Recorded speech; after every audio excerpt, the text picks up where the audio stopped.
It is my honor to present the nominees for performance by an actor in a leading role.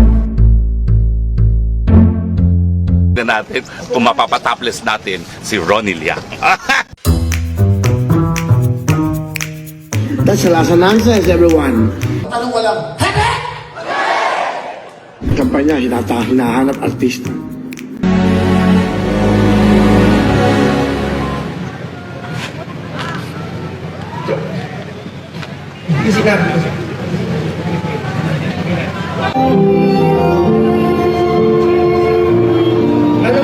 Anong gusto nilang gawin kay Tatay Digong?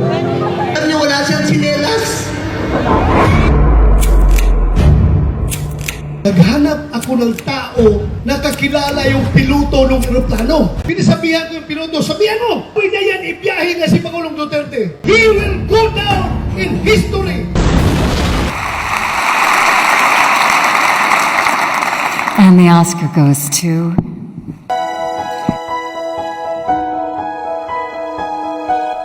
Di kita iiwan, boss. Kahit saan makarating, di kita iiwan.